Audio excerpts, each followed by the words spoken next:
What's up, guys? Rick here with your betting and one and done preview for this week's ZOZO Championship. Back at it again with another 78 player field. There will be no cut.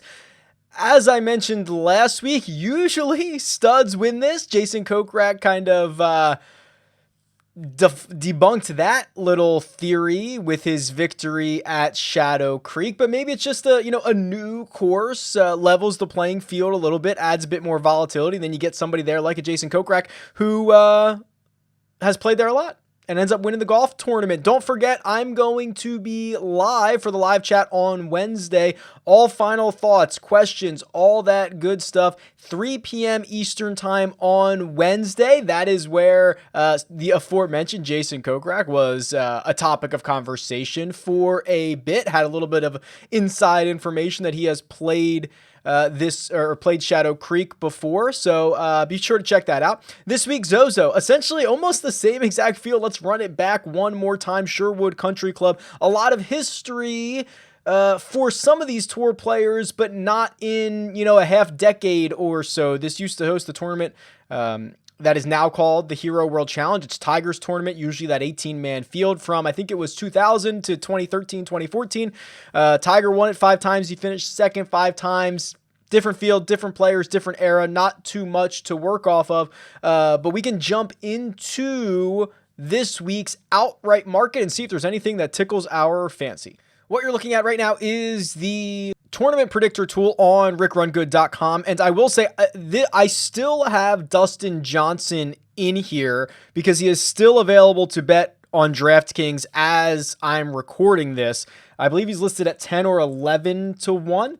Now, obviously, DJ tested positive for COVID-19 prior to last week's CJ Cup. I would kind of be shocked to see him play this. I think you've got to go through like your 10 days. Like I don't think he's going to play, but because he is available to bet on DraftKings, I did include him here. If he gets swapped, if he withdraws and is out, I'll take him out later. Couple things to look at with this outright market. First of all, John Rahm, he's your betting favorite at 10 to 1. I have him somewhat fairly priced, but if you're new here, what I'm trying to do is determine what the potential winning score could be with this strokes gain dial over here in the upper right-hand corner and determine how often every single golfer in this field could get to that number. So the immediate guys that jump off the screen are Dustin Johnson, who I have getting to the winning score about 15% of the time. Of course, we don't even know if he's going to play. Next up, JT, Justin Thomas, currently listed at 12 to 1. I have him getting to the winning score about 11% of the time. So there's about 3% more than the implied Vegas odds would tell you. And then Rory McIlroy as well. Putting the model aside and talking about some of these numbers here, I think it's safe to kind of run it back on Justin Thomas. We got him at, I want to say 14 to 1 last week before DJ withdrew and dropped him down to 12. And then I think he even got bet down to 10 in some places. Justin Thomas was the only golfer, him and Bubba Watson, I should say, the only golfers in the top 20 of the CJ Cup who lost strokes putting. The tee to green game is very, very strong with both of these guys. We know JT, it's like there's a lid on the cup for him at times. If he gains even 2 strokes putting in any given week, he's probably going to find himself at or near the top of the leaderboard. And while we're talking about Bubba, I'll just stay here on Bubba. Let me pull up his strokes gain numbers here for a second. I am not a Bubba guy. I don't bet him a lot. I don't play him in DFS a lot. I think that he's highly volatile, but in a way where, even the upside's not all that great. I usually want to play him just at some of these Bubba courses like, Riviera, Augusta. Where else has he won? He's won multiple times. There's a third one. Why can't I think of it? PGA, not West. Maybe West? I don't know. But anyway, it's, this is not necessarily a Bubba track, but look what he's doing recently. Last week at the CJ Cup, led the field in strokes gained tee to green with 11, was 10.99 at the U.S. Open. So basically the last 2 times he's played, he's gained 11 strokes from tee to green. That's phenomenal. I mean, it's really elite level status. Of course, the putter is always going to be an issue. You can see that here. When he putts well, if he can get hot, I think he's a good play.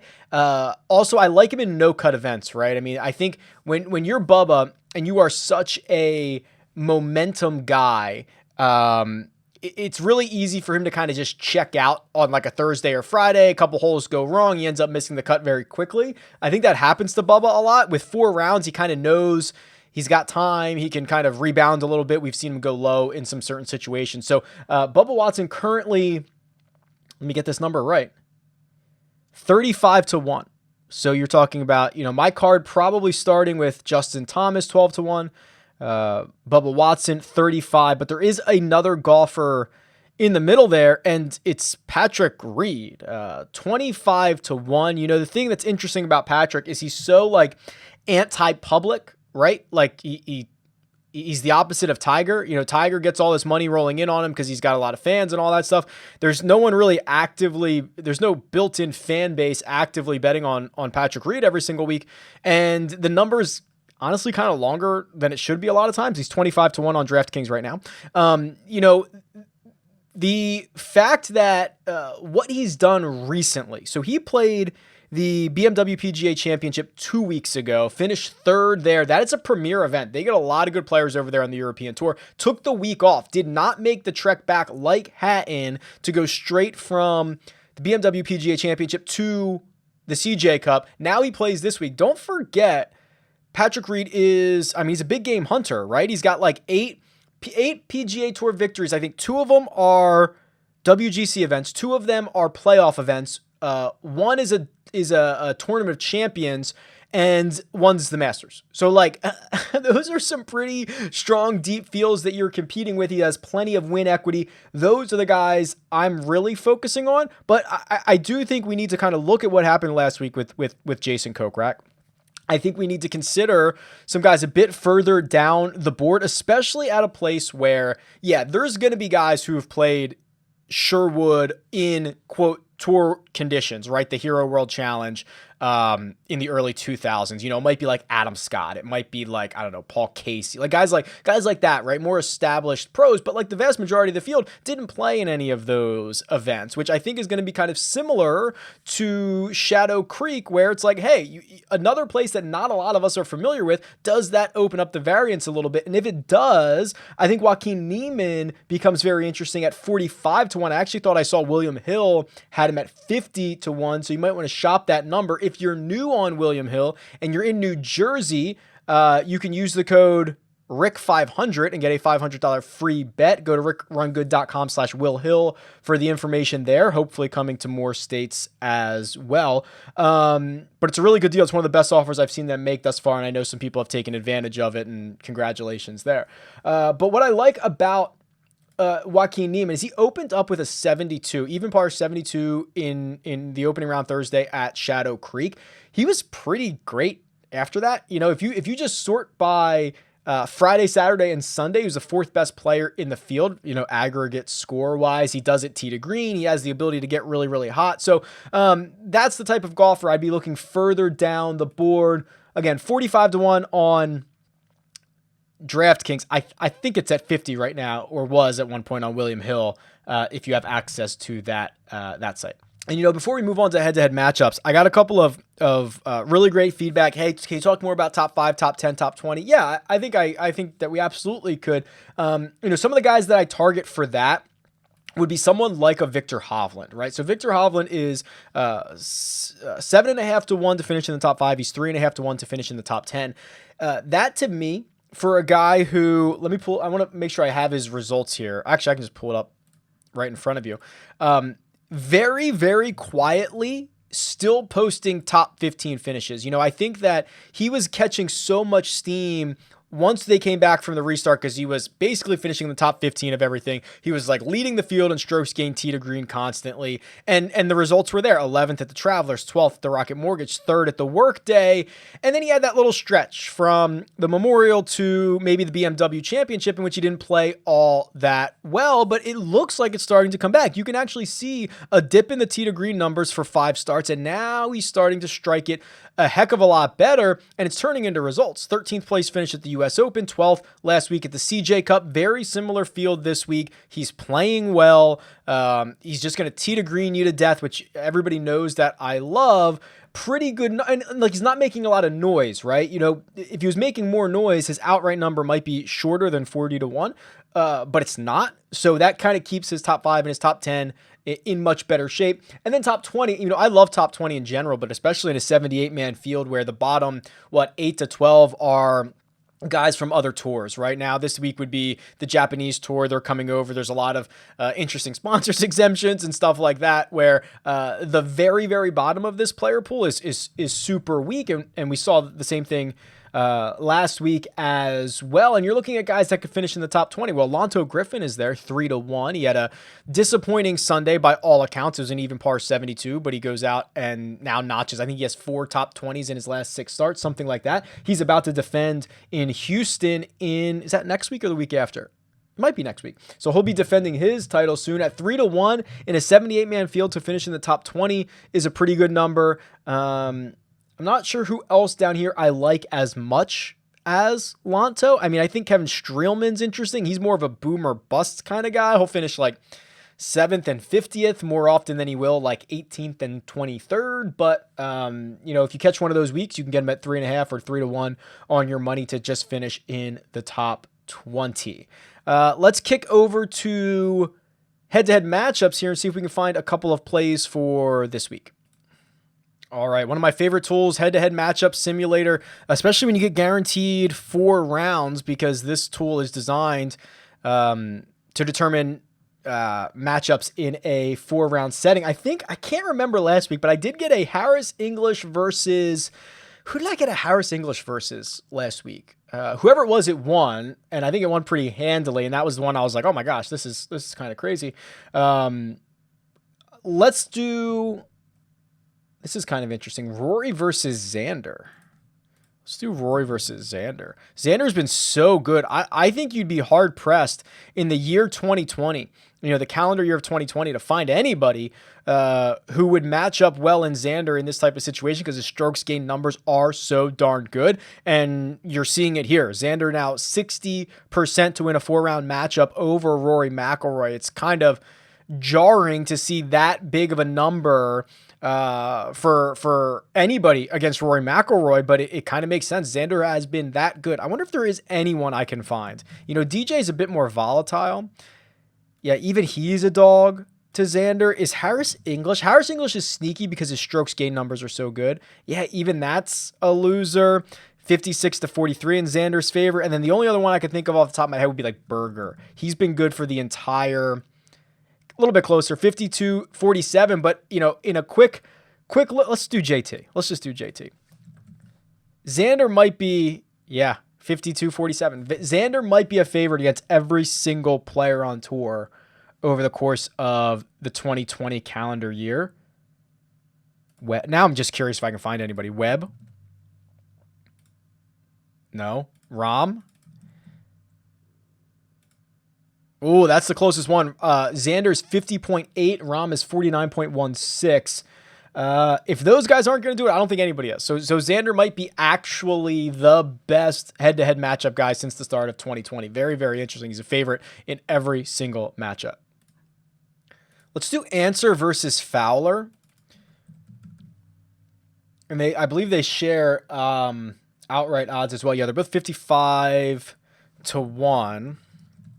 Now, Ricky's been kind of bad this year. Yeah, so Answer, pretty stark favorite over Ricky Fowler. I have his money line should be about -142. He wins this matchup 58% of the time, which in, you know, golf head-to-head matchups, that's a pretty significant clip. When you start getting into like 60% range, that's like a fairly heavy favorite. Very few guys are actually that likely to win that often, especially with how good everybody on the PGA Tour is. Let's find one more. Let's go a little bit deeper here. A couple of longer shots. Brendan Steele, Tyler Duncan. Interesting. Steele, I know Steele's name popped up. It was asked a lot in the live chat last week. Steele versus Duncan. Yeah, big time towards Steele here. You can see they're kind of trending in different directions. Steele coming back down to earth a little bit. Tyler Duncan getting a little bit better. So maybe wait a couple weeks and see what this would look like then. But Brendan Steele winning this 65% of the time. He should be about -185. So plenty of really good matchups for this week. And maybe I'll tweet a couple out as we go on later in the week as well. I don't think the matchups are out on Will Hill at the moment, so I will try to update some throughout the week. And maybe we can do some in the live chat on Wednesday as well. Okay, one and done update. There was one person in the Run Good one and done who had Jason Kokrak and got the full $1.7 million in earnings. Congratulations. That is 217 fools.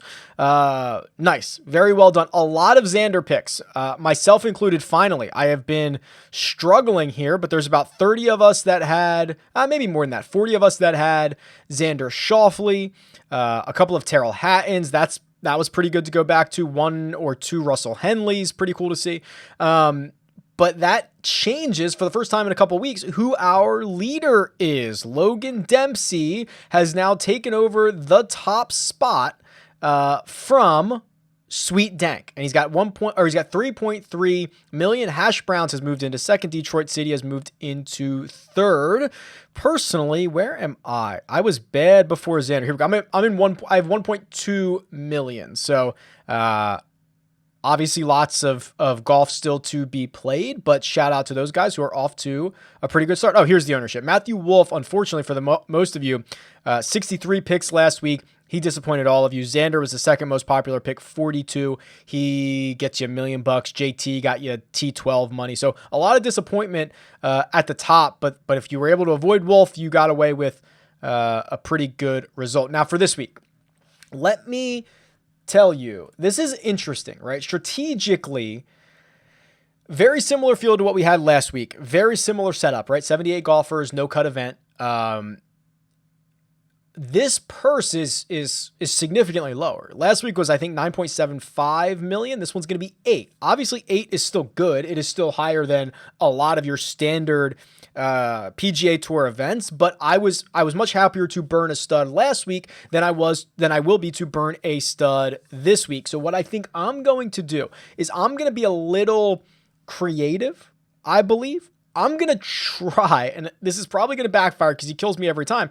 I'm going to try to go back to Bubba.